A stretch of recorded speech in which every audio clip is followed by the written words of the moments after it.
It's time for ACC Central, presented by Just Means Less. I drive into right. It's enough. It's back. And it's gone for the cycle. It's a walk-off grand slam.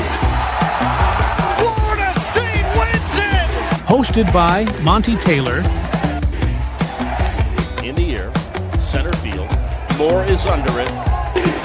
And on to Omaha for the Cardinals. Micah Butel.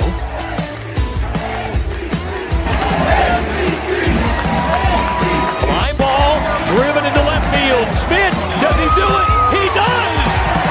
A walk-off homer by Ken Smith. And Nick Dioli.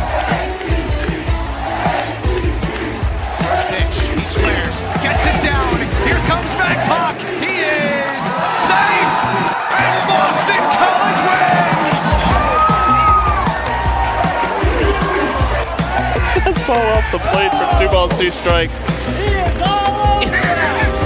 Monty just got landed on. There are 2 pigeons roosting right above me, and my can of Pepsi. Smacked into right field. And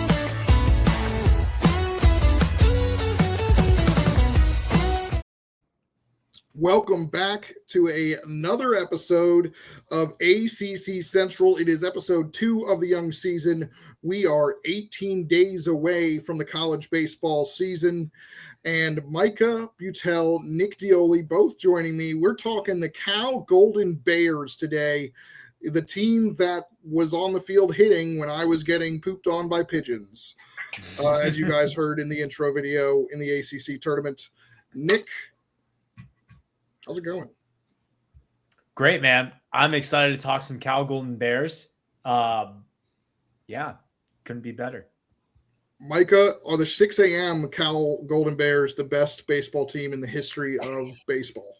I hate them for what they did to Virginia, but yes, they are a very, very – I'm just kidding. I didn't do anything to Virginia, but – That's what I was like, wait a second. It made me stay up late or get up early to watch them after getting my heart broken by Virginia for what it's worth. But no, I mean, they honestly, yes, probably. They probably are the best team. And honestly, like if Omaha played games at 6 a.m., I would take Cal. Like Cal could literally be going against LSU. Paul Skeens could come back. I don't care. Cal's winning. I don't care. Like literally, you could put Rhett Lauder and Paul Skeens on the same team, and the 6 a.m. Cal Golden Bears would find a way. Love that. I did. De La Torre is outpitching both of them. Oh, yeah. Love that. Okay. Yeah.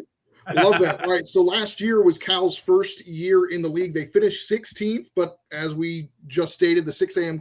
Golden Bears 2-0 after beating 2 NCAA tournament teams, Miami and Wake Forest, back to back to start the ACC tournament before being finished off by Georgia Tech. They had their bright spots, right? And ultimately didn't quite go their way. They do lose a lot on the hitting side. Jared Avincula obviously gone, PJ Moutsouridis, Dom Smaldino, Max Handren, Seth Gwynn, Ryan Taman, they're all gone. Cole Tremaine, who's probably still somewhere warming up, ready to go, he is out of eligibility. So you lose some of those guys. David Shaw, you're losing some critical guys here, and I'll bring up the slides here. But who are you going to miss seeing as a Cal Golden Bear the most, Nick? Can I say all of them? I mean, some of them you're going to get to see in different uniforms. Probably Alex Burge. I forgot about Alex Burge. They're the one guy that signed a pro contract. Yeah, I mean, he seemed to be like before they kind of got hot before the ACC tournament. He seemed like the most consistent piece in that lineup. And he was very consistent behind the plate. One of the best catchers, I think, in the ACC. Definitely like top 5, no doubt. So I think they will miss Burge a lot. I'll miss Burge a lot. He was really, really good. Oh, yeah, absolutely. Micah, how about you, buddy? I mean, I always hate – I can't take Jaron because he's We're still going to see him. I know, obviously, I'll miss him in a Cal Golden Bear uniform, but we will get to see him in the Buzz Boys uniform. So I think I can't say I'll miss him there. I think for me, it's Dom Smaldino. I mean, I think Arizona State, like, as someone that has slowly but surely, unfortunately, or fortunately or unfortunately, has enjoyed watching a lot of Big 12 baseball last year and is kind of trying to keep an eye on the Big 12 as well moving forward. I think that's a huge pickup for Arizona State. And obviously, if that means it's a huge pickup for Arizona State, it means it's a tough loss for Cal. I think what he provided into that lineup, obviously with his 24 extra base hits last season, I think it's something hard to replace. But I know Cal. I know this is going to be really harsh to say, Monty, and I mean this very lovingly towards my beloved Cal Golden Bears, but I don't know if it's a bad thing that a lot of roster turnover occurred. I mean, last year just didn't work. There was a lot of talented pieces. But let's just be real. This was probably, again, minus 6 a.m. Cal, one of the worst teams in the conference, if not the worst. So, I think from that standpoint, right, like I think we all, I don't want to speak for you guys, but I know I believe in Mike New and what his vision is of what this Cal program can be in the ACC. But let's be real, their first inaugural season, not what they want it to be. So tough to see a lot of guys leave, obviously. But, I mean, there's a reason why only one guy got a pro contract. And I think, unfortunately, sometimes turnover is a good thing. So I think in a way I'm not super, super sad about some of the losses because I think they're going to be better off at other places. And I think vice versa, Cal might be better off with some of those guys as well. Yeah, I love that take. I mean, Arizona State's got two great former ACC first basemen, as Garrett Michelle is also out there. They got PJ Moutsouridis, who didn't have the greatest year offensively for Cal last year, but there's a lot to like about what Cal brought in, especially with the freshman class. But you bring in some guys, some high upside guys that maybe didn't have the most experience, but there's a lot of guys on this list I'm really excited about. Hideki Prather's a name who will probably slide in at the starting catcher position, who is somebody who could have contributed a little bit last year at Clemson had he not gotten hurt. And you've got some great looking guys on, here. Josh Hansen's another guy who could have contributed at USC last year and is high upside, but you've got some really good freshmen that I'm excited about. Nick? Yeah, I mean, I think Micah put it correctly. Sometimes turnover is good. And, they trotted out this team that was newcomers to the ACC. And I'm a huge fan of Mike New. I mean, I was sold on Mike New in the ACC tournament when we interviewed him, Monty. He really believes in this program. I mean, he sold me with his passion and how much he just wants to win and believes in Cal. Now, the newcomers, are they going to jump off the page? No. I mean, it's Cal, so it's going to be tough to get those transfers in. But I am excited about their recruits nonetheless. But, yeah, he sold me. I think he built some momentum going. I'm so glad that BC and Cal were back-to-back as we're doing this because they both kind of had similar seasons and kind of ended the same way. A little momentum, a little bit more of their guys coming in. So, yeah, I mean, I think it's going to be very interesting to see what Mike New can do with this new set of guys. Yeah, I'm actually really bullish on this Cal baseball team. And one of the reasons why is this pitching staff. They bring back 3 weekend starters. What's wrong? You didn't even ask me who I was excited about. I was hurt, I did my research, Monty. It's fine. You're going to get a chance to do it in the lineup and in the thing, so we'll be fine. Monty, I want my opinion. You know me. I have to give you a hard time. This isn't a just means less ACC Absolutely. show, Monty. I will say there's still been no comment on the status of Austin Turkington, but he is listed on the roster. I can only assume it's a long-term injury that they just aren't commenting on. I don't want to speculate that, but that seems like the only logical. I say that and then I speculate. The mirage of Austin Turkington was like the weirdest thing last year, where Cal would just win this random Friday game, and it's just because of him pitching till his arm fell off. That is what I will remember mostly about the 2025 Cal Golden Bears. Were like they just kind of came back because of Turkington. And they could, and if he comes back in any capacity, that's huge reinforcements. But you've still got you've got 3 guys with who made a bunch of starts last season. I mean, I think they combined to make 23 starts last year. And most of that, with, ERAs in the 5, but those are going to jump forward. I know Ethan Foley was absolutely fantastic on the Cape this summer. It was an all-star. So I really like their starting rotation options. And that's kind of why I'm really bullish on them. And I think they've got an experienced pitching staff. Here's some of their key relievers that are not freshmen. Jordy Lopez had a big summer. He's a two-way guy. Garrett Makowiak from I'm sure I butchered his name, from Wichita State. Cole Clark is probably their bullpen ace. They get Quinn Larson back from injury. And then the freshmen, you've got 6 freshman arms highlighted by Otto Espinoza, who can contribute right away. It's a shallow bullpen in terms of experience, but I think it's got high upside. And if things go right, this is a really good pitching staff, much better than last season. What do you think, Micah? Yeah, I think the upside's there. I also think the floor might be a little bit deeper than last year, though, too, because there is so many question marks. And, let's call it what it is, right? I think there's a lot of, you look at I went back and I looked at some of the, perfect game tapes of some of these freshman arms and kind of some of their stats. It's impossible for me to figure out whether or not it's going to translate to the ACC or not. So good on coaches for trying to figure that out as their job. But, just based off what you see, there is a lot of upside. There's a lot of guys that pound the zone and throw strikes, which, let's be real, that was a big issue for Cal last year, was they didn't throw a lot of strikes. There were a lot of times when the wheels would fall off, they just couldn't find the zone. So I think for 2026, right, there's a lot of belief that these freshmen can be good, but this is a premier conference in college baseball. So you don't know for sure what you're going to get. So I think for me, I agree with you, Monty. There's a belief that this can be a much better pitching staff than last year, but I also do think there is a world where if these freshmen don't develop as quickly as they hope, that it could be a rough 2026 season to at least get it started. Maybe they figure out as the season goes on, but it is going to be interesting because there is a lot of question marks, I think, just even who's going to be the midweek guy. I mean, Monty, I can't wait to see your projections because I feel like you had to put a little bit of extra time into figuring out how that's going to play out.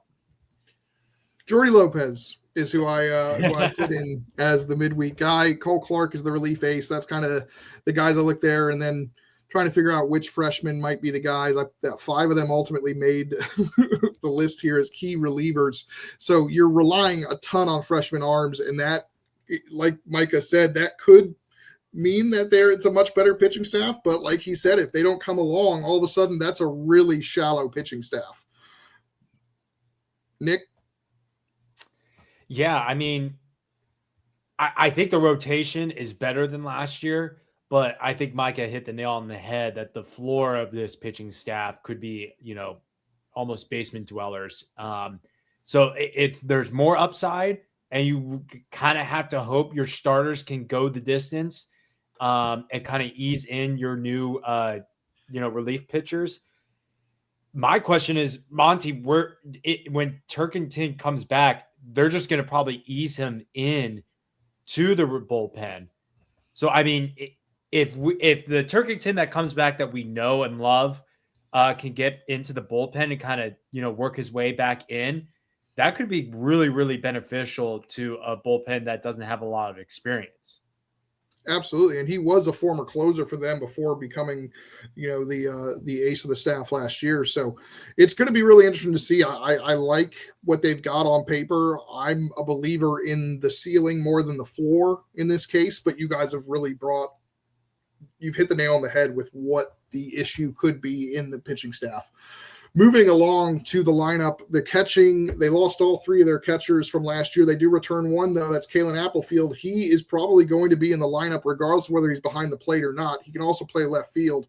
But Hideki Prather right now is I think, slated to be the starter with Tyler Leroy, a graduate guy from, I think, is it CSU Bakersfield, who could get some time there. Obviously, they've got a freshman as well, but I don't think he's going to break in there.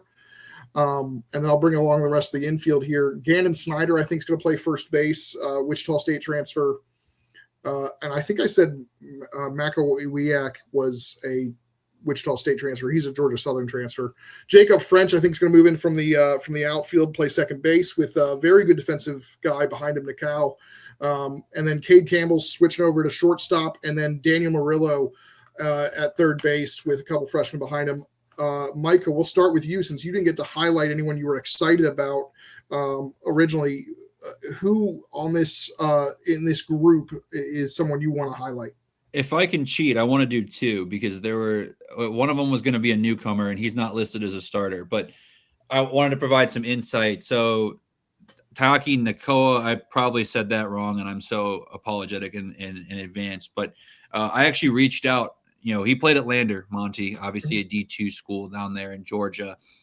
As you probably know, I played Division II athletics as well. So got plenty of friends in the world that, have played against him or coached against him. I should say not really played against him, but coached against him at his time at Lander. And they were telling me a little bit about just how he regressed a little bit in 2025. Like if you look at his numbers, 2024 was his better year of the 2 years he had at Lander. He's a grad transfer. So he's an older guy from New Zealand, but they really like what he brings to the table. And they said that he's one of the best defensive players they've seen at the Division II level in a very, very long time. And it's funny because these are some of the guys that, anyone remember a D2 transfer that did really, really well in the ACC in recent years?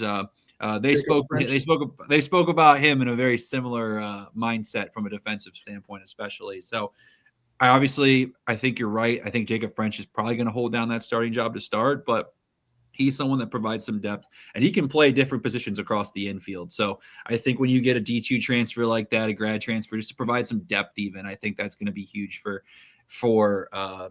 Cal moving forward. But for me, it's Gannon Snyder. That's the one I think that jumps off the page to me, the Wichita State transfer. He's really taken steps forward in his last few years. I mean, he had key ABs his freshman year, but obviously last year was a little bit more of a number year for him from a standpoint of games played. But both these guys, but especially, Snyder, his numbers regressed from 2025 from 2024.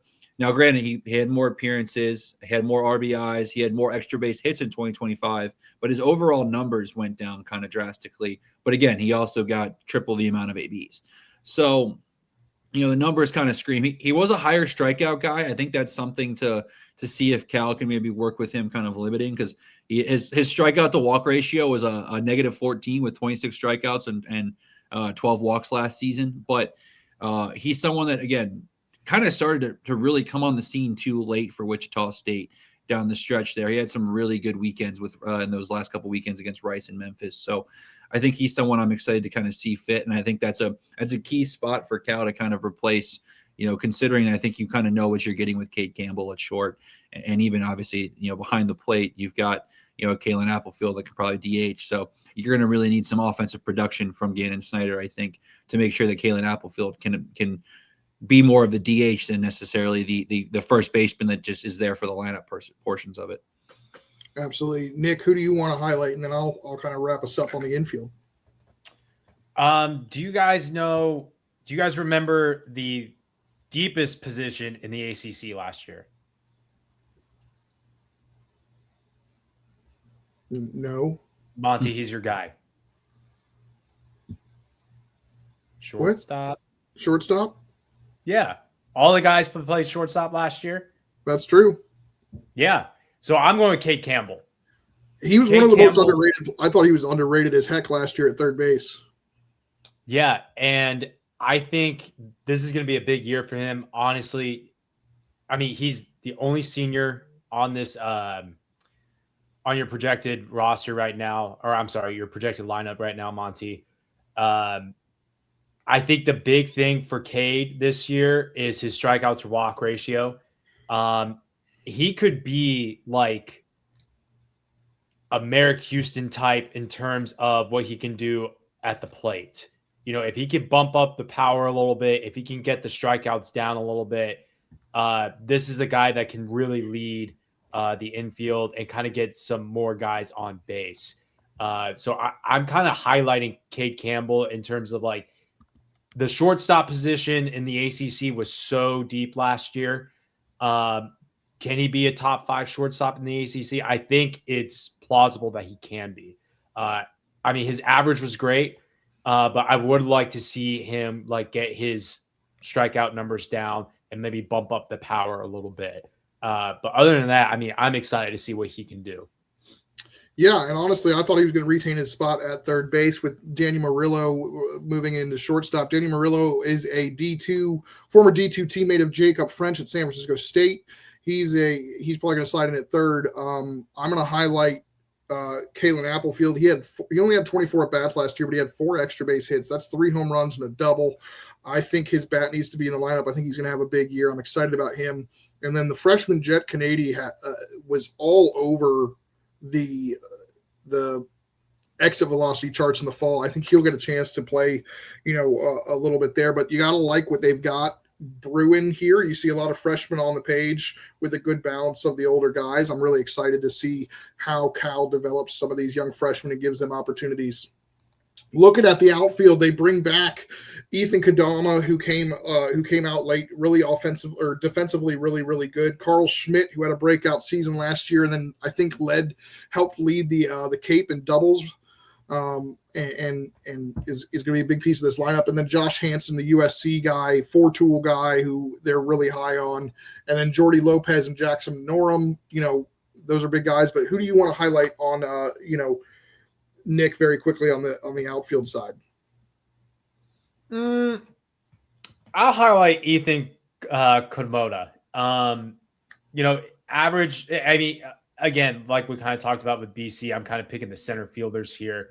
Guys that didn't have a lot of at bats are going to be in a leading role this coming season. I think that's going to be a huge, time for Ethan. So I'll highlight him. It's going to be very interesting to see how he handles center field.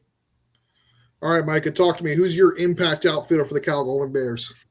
It's got to be Josh Hansen. I mean, I went back, Monty, obviously, right, USC transfer, did not play in 2025. I decided to go back. I probably ended up down a rabbit hole, Monty, the other night for about an hour watching just random highlights of his time at IMG. This kid's a stud. I mean, he's an absolute dude. You look at some of the write-ups from this summer. He played for the San Francisco Seagulls. I know nothing about that summer collegiate baseball league, but he hit 424 in 10 games. He had, 10 runs back, or 6 RBIs, walked a ton. He was a top 25 recruit out of the state of California, one of the best talent-rich states in the country. I mean, the kid is an absolute stud. And I think he's someone that if his perfect game rankings are accurate, he is going to be a massive contributor right off the bat for this Cal team. And I don't know the kid personally. Maybe we can at some point maybe interview him or something, but just doing some deep diving, even just looking at some of his social media and stuff, like he seems the type of kid that has a serious chip on his shoulder from not playing this past season at USC. And, obviously he's got a top 25 I guess you could say moniker to live up to. And Monty, you mentioned it when you were talking the infield, but he was on top 3 of the exit velocity boards every time Cal posted it. I mean, you saw that kid up there, and he was on there multiple times. I mean, it wasn't like he was a one-hit wonder. Like he had multiple 105 plus, exit velocities, and he hits the ball hard. I think that's always a good sign too for someone that technically right is a redshirt freshman. So I think he's someone that, has the capability to genuinely be an all ACC guy if things click. Yeah, it's a lot. It's very similar to the Carl Schmidt situation last year. Carl Schmidt, a very highly recruited guy, goes to Texas A&M, doesn't play, comes to Cal as a redshirt freshman, and then explodes onto the scene last year. It's very, very similar. Maybe not quite the same accolades as Hansen in high school, but still very highly recruited. So let's take a look at the potential lineup and potential batting order here. They've got options again. Jacob French can play first, second, or the outfield. You've got Kalen Applefield who can catch or play the outfield. You've got Murillo and Nicao and Kennedy who can play all across the infield. What do you guys think about this potential lineup in the middle of especially the middle of that order for the Cal Golden Bears? Especially if Josh Hansen's as good as you say and he's batting 7th. Dangerous, man. That is again like a very, very dangerous group. Hits the ball hard. I'm comparing the lineups of the last time. I'm digging through the Cal. Shout out, by the way, Cal Baseball Analytics, one of the best analytic accounts in college baseball, let alone the ACC, just from putting out information for us who obviously don't get to be boots on the ground in Berkeley in the fall. You've got multiple guys in here that are hitting the ball 105, 110 exit velocities. I mean, they're going to hit the ball hard. So at the bare minimum, right, like I think you're going to see a lot of pop from this lineup. But again, is it the best lineup in the ACC? No. But is it a dangerous lineup? Absolutely. And it's kind of funny because it obviously the only other preview that we've put out so far is Boston College, but it seems a lot different than BC's. BC's felt like a lot more speed, work the counts kind of things. This feels like it's a lot more hard hitting, extra base hit kind of lineup filled team. Absolutely. I'm really excited about it. Again, I'm pretty bullish on Cal. Nick, what are your thoughts here? Yeah, I think 2 through 4, I mean, those are going to be your big power guys. So I think it's going to be very interesting to see how those guys, take advantage of their at bats. Other than that, I mean, it is a better lineup, but how much better is it going to be compared to the rest of the ACC? I don't know. We're going to have to see. I think we're going to learn a lot in their out of conference schedule soon, and how these guys adapt. But I do love that 2 through 4, French, Campbell, and Schmidt. I think you're going to see a lot of power come out of those guys. Yeah, Jacob French, I know he didn't have a ton of power last year, but it's something he's been working on. He's put on a little bit of weight, I believe. That's going to be really exciting to see how that kind of comes to fruition in the regular season. Let's take a look at that schedule that you talked about. They're going to open up the season hosting Santa Clara before going on the road the same weekend. Again, they're going to play a lot of 4-game weekends with the way they've got their schedule. Not the toughest non-conference schedule. UC Irvine, that second weekend is tough on the road. And then you've just got some quality mid-majors that you should be able to beat if you want to be an NCAA tournament team. Micah, we'll start with you, buddy. What's jumping off the page at you? You were very great with our Boston College analysis with that stretch they have that will make or break their season. Is there something similar that you see here? It's funny you say Boston College. The first time Cal leaves the state of California is March 20th when they head to Boston College. If you look at that schedule, they are always in the state of California. They are going, yes, they obviously are doing that little home and away thing with Santa Clara, which for those of you who don't know is not very far from Berkeley. UC Irvine, that's a huge weekend series to get. Like, if Cal can win a weekend at UC Irvine, that is so good for not just Cal, but for the whole ACC as a whole.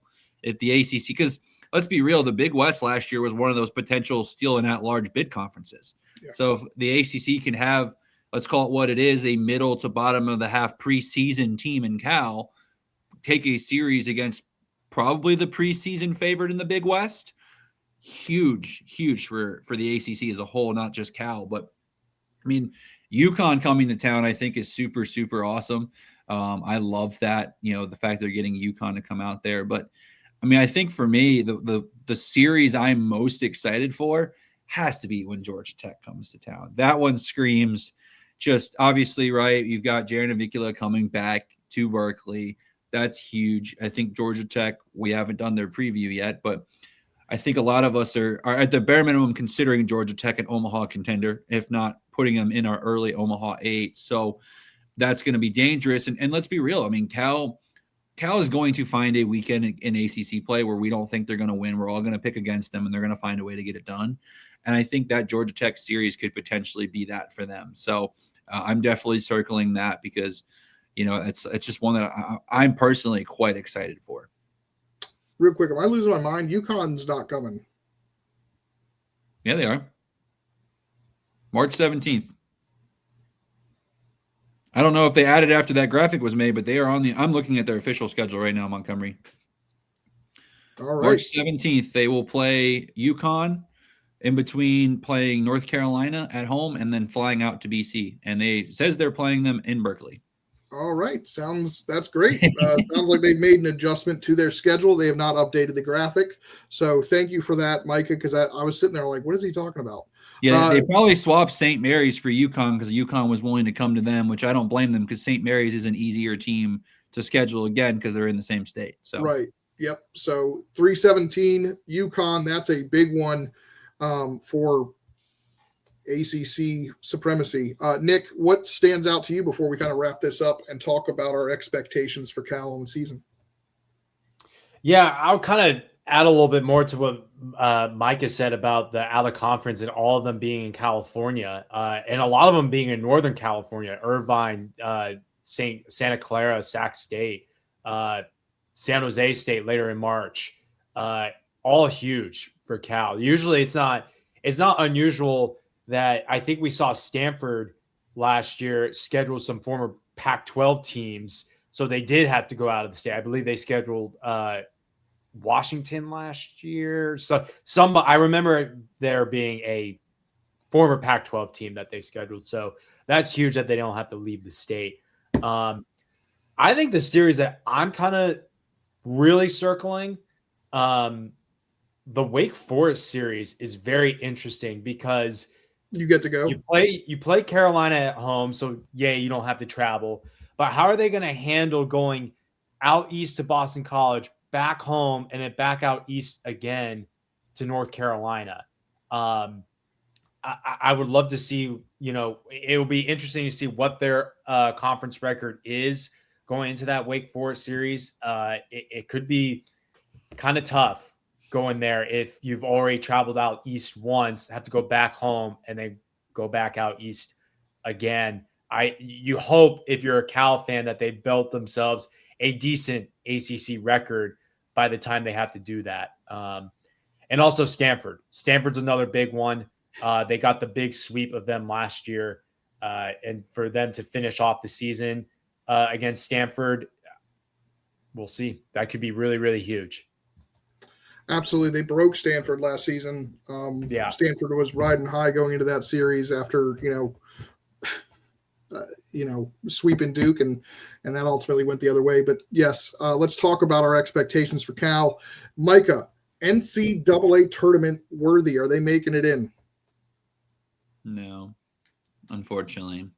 Are they finishing? Are they improving on their number 16 seed? Probably, yes. The biggest thing for me with Cal is it's just so young, you don't know.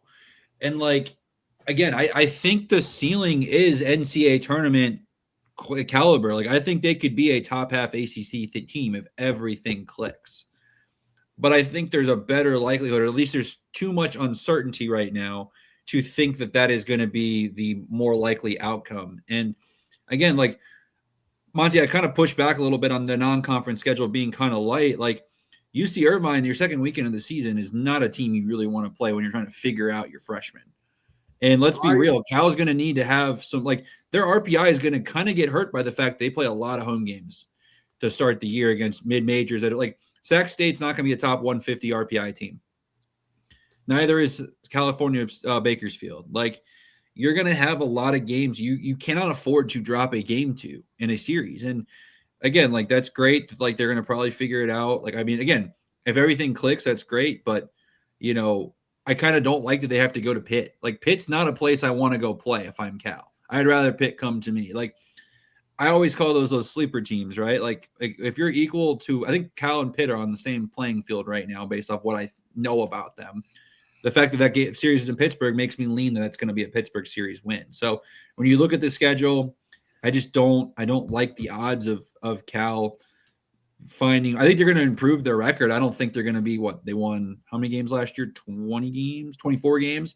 I think they'll be closer to the 500 range, a 29, 28 kind of record. But they didn't do a very good job at home last year either. So I'm going to be intrigued to see if they can take a step forward. But with so much uncertainty, too much youth right now for me to believe that they are a tournament team.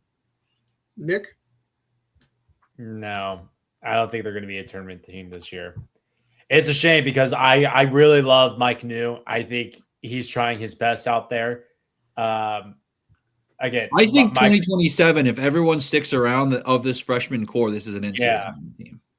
I think so. I think that's a good point. The guys are so young, and if they can get better transfers, if they can improve, I think that's all you're kind of asking for out of this Cal Golden Bears team, is that if they can improve from last year, not be the 16th team in the ACC. You could really sell some other transfers like, hey, come here. We're building something here. There's investment. It's growing. 2027 will be a very interesting year for Cal. But right now, they're going to have a lot to prove. And they're going to have to develop their guys. Like, this is another season of growing for Cal. I think Mike New is the guy for the job to do it as they, enter their second year in the ACC.